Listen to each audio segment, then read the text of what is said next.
alone. For they had showed him the people of Mordecai. Wherefore Haman sought to destroy all the Jews that were thoughtful to the whole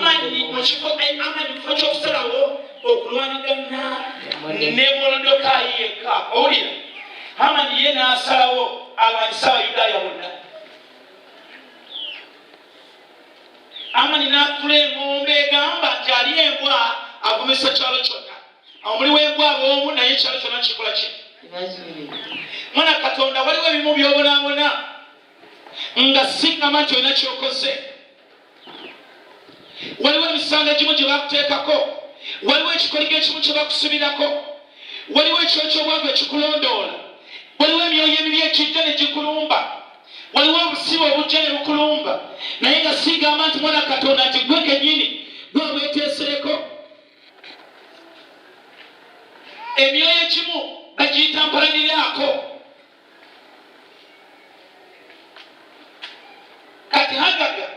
Kati Haman yava mu famire ya Agagi.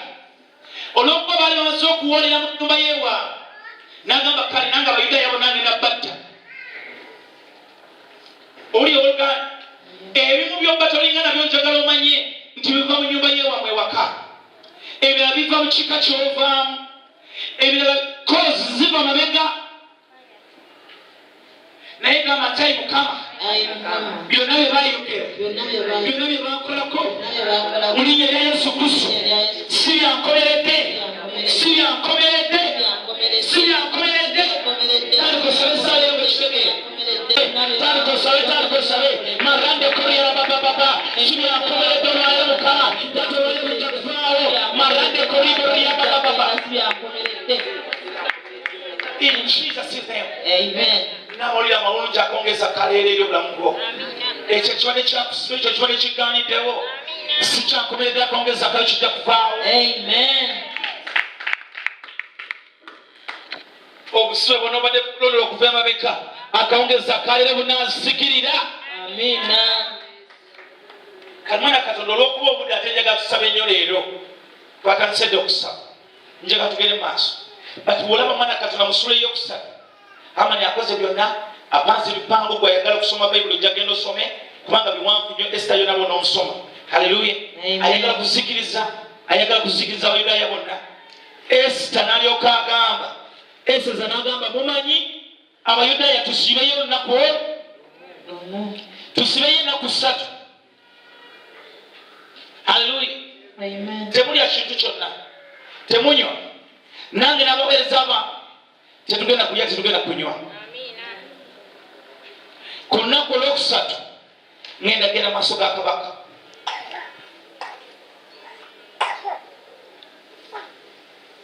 Oba nfa nfe. N'agamba ekimala ono Mordecai tagenda kutuzikiriza.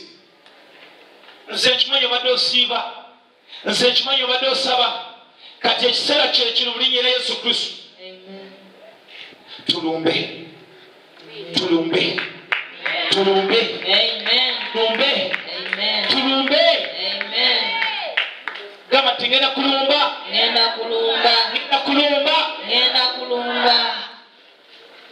Haleluya. Amen. Mwana Katonda tubuuke, njagala tudduke speed kubanga njagala tusabe. Genda mu ssula ey'omukaaga, Eseza essula 6.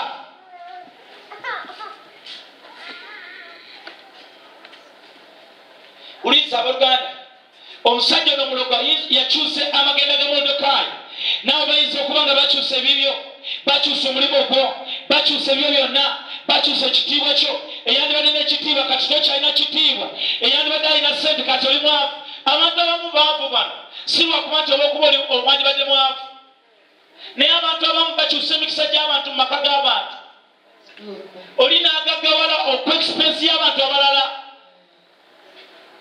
Kati gwe mbeera n'ekukunya n'otandika okiraba ekya bulijjo okubeera omwavu. Naye nedda abooluganda n'otandika n'okuyimba obuyimba obw'eddiini. Okwagala ebintu kyekikula ky'ebibi ebingi, singa tetwajja nabyo ate nga wano wetubireka nti keera okakase n'otandika okuyimba obuyimba nga wezzaamu essuubi naye mwana wa Katonda njaga kukubulira Katonda bayagala n'okubagabirira abagabirira. Amen. Eyo engombo ya ddiini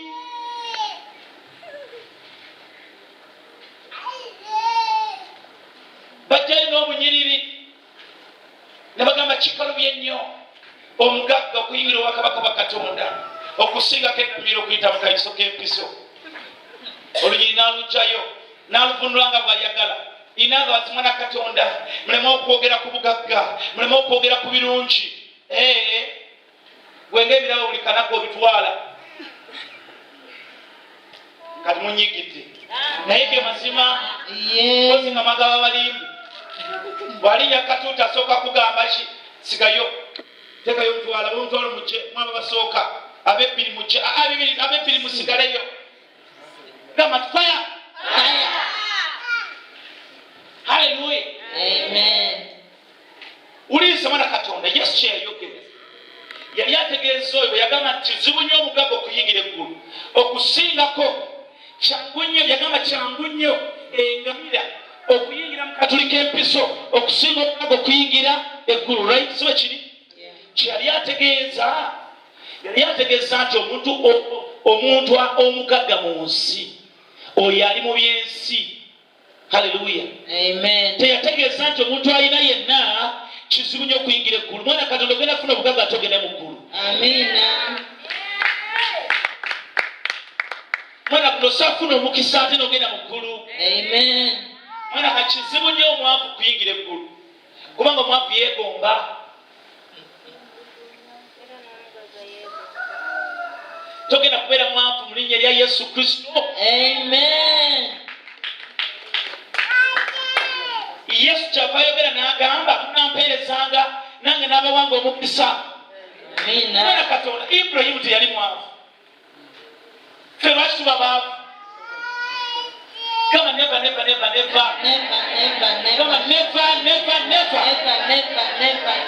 shall I be poor. ate uliriza ogenda gaga ogenda kufuna omukisa ate nga sigwakubba. Amen. Ojja kufuna omukisa Katonda nga sigwakupangirira. Amen. Ojja tandika kulabako n'amaaso go. Amina. Kisoboka. Uliza mwana kana Mukama asobola kuwa omukisa nga tokupangiridde. Mukama asobola kuzimba ekkanisa nga temubye baweereza n'abaana ba kkanisa. Asobola Mukama. Asobola. Kyaki Mukama tagizimbye? Agizimbye. Bababyeko. Nedda. Amen. Yoseko kusanya bagamba sasula yebbiri. Ne bagamba waayo olukulu. Bali bagambye koleta olukumi olw'okufimba. Aliye kanisa tegenda maaso. Yesu yazimba. Amen. Nga bazimba ekkanisa nawe kakuzimbe. Amen. Hallelujah. Amen. Hallelujah. Hallelujah. Amen. So mwana Katonda. So engombe yogamba nti obwavu bulungi nedda nkyala. Wabula bw'ogenda kufuna sente zogenda zikosa okuweereza Mukama. Sente zogenda zikosa okulakulanya abaana ba Katonda. Nze kusabidde ofune sente oweerere abaana mu kanisa batalina school fees. Mukama akuwe sente kati bantu tukyetaaga okuteekako amabwa tuteekeko. Amina. Mulete miliyoni 5 bateekewo. Amen. Kikyemwagala teekawo. Amen. And indeed bigenda kubeerawo. Amen. Yesu kyayagala atuwa omukisa bati omukisa etukozese mu bwakabaka bwa Katonda. Amina. Mukama akuwe sente mwana Katonda otambule ku studio okunganya obwana obutalina kyakulya. Buguliremu engoye empya. Bugulire ekyemisana butwale ku mwana akayiwe hoteri. Kola oda ya mitwalo ebiri buli kaana. Kasimbe enkoko buli kaana n'ekikoko kyako. Amen. Bw'omaliriza obugambe Yesu abagala. Amina. Balokana ng'olina sente enjiri enyuma. Wegenda okunganya ababodaboda mu iganga yonna. Ate Mukama agenda bituwa. Amen. Tugenda bikola. Amina. Tunonye sente zaffe bulungi. Soke tubafumbire emmere. Tube enkoko tusala 500 tuzisala. Amen. Ababoda bonna bali mu ttawuni ati abamu baagala kulya. Okay, ababezi bonna musale bulungi mukole ekimiringa kyekyo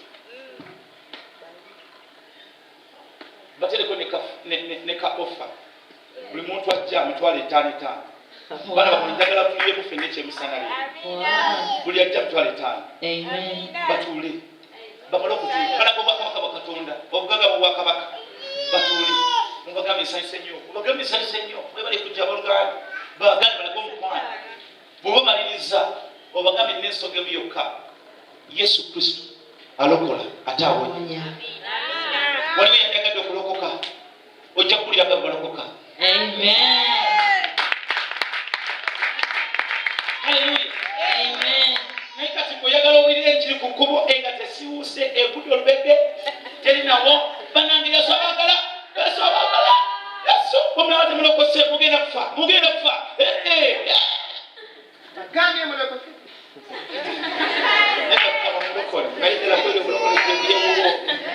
kusabidde mu linnya lya Yesu Kristo obulokole bugenda kutandikira mu nnyumba yo. Amafuta gagenda kutandikira ku bulamu bwo. Otambule bagambe naye omuwala oyo akikola atya. Entambula eyo nga ya Yesu Kristo. Amen.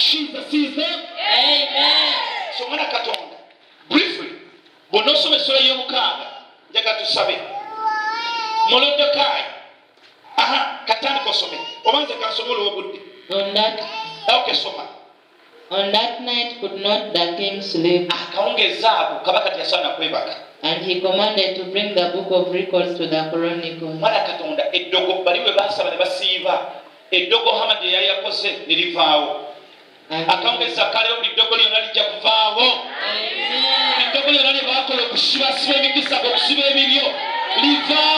Amen.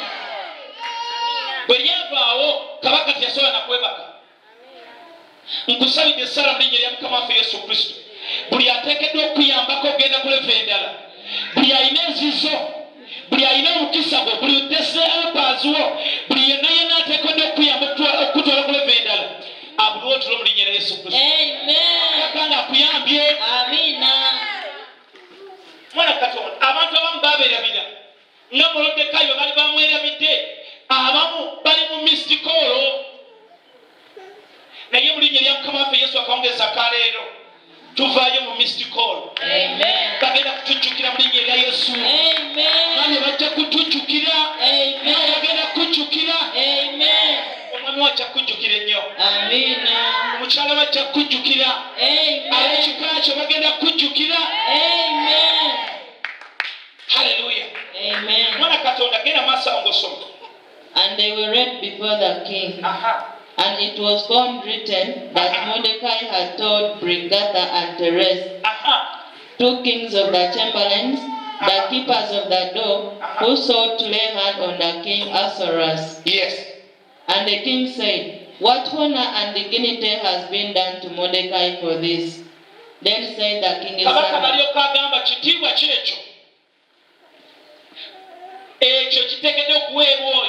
eyayamba Katonda eyakola ebyamaanyi eyayamba kabaka. Then said the king's servants that ministered unto him, there is nothing done for him. Actually kabaka yali abuuza nti kiki kye bamukolera ono Molodekaayi nabo bagenda kutandika kubuuza mu linnya lya Yesu Kristo. Ensonga zo zigenda kujja kuteebwa mu linnya lya Yesu. Waliyo ensonga ezimu ze bali bakwekakweka eri obulamu bwo. Waliwo ensonga z'omulimu baali bagubikkako. Naye abamalayika ba Katonda banaatera okubuuza naye banagyerekyo ensonga ze bazikozeeko naye bananga omulimu gwe bakukozeeko naye bananga amakaabo gateredde naye bananga ensonga ze yateredde. Akawutakale mu linnya lya Yesu Kristo. Kibeere mu linnya lya Yesu. Bonna bateekeddwa okukola ku makaaga bateekeddwa okukola ku nsonga zo. Akawugeza akaleero banaagolokoka batandike okuzikolako.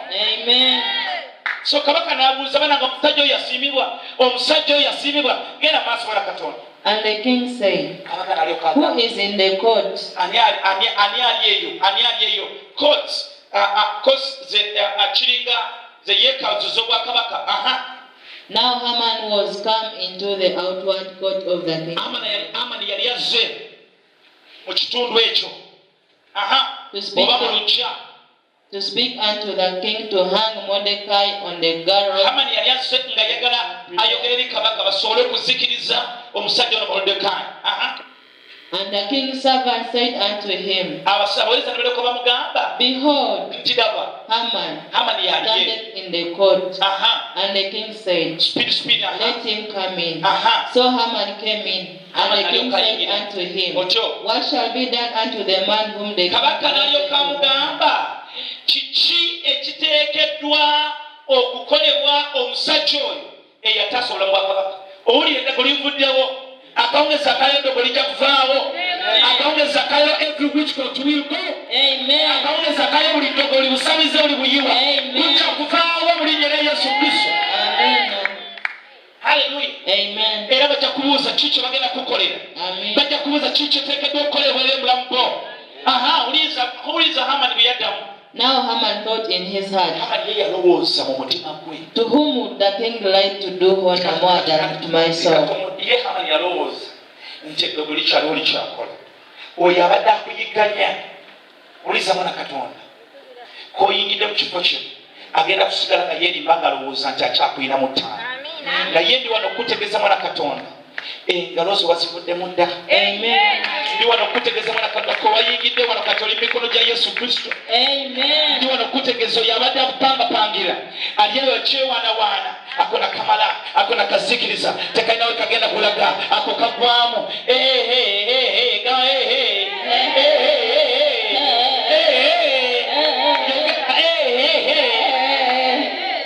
ani akugambye gwe devil yogera agamba ani akugambye gwe devil. Hallelujah. Gera asola akasajja ko kalowooza bagenda kusitulako gera maaso.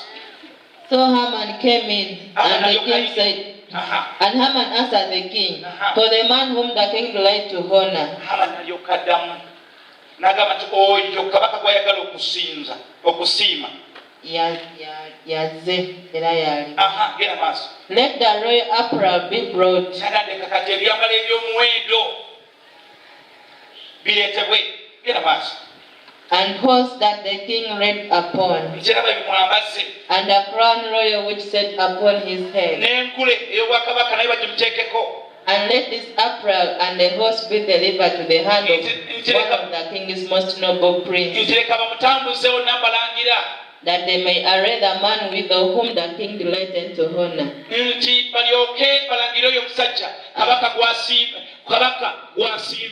And bring him on horseback through the streets of the city and proclaim before him. Thus shall it be done to the man whom the king delighted to honor. Someone said that shall be done. That shall be done to the man whom the king has delighted to honor. Then the king said,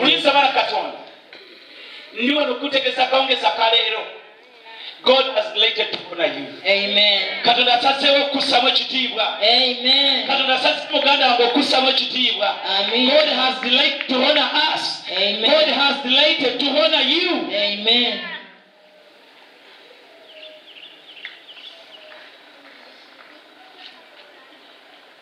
Who is the man the king has honored? You say, I am the one the king has honored. I am the one the king has honored.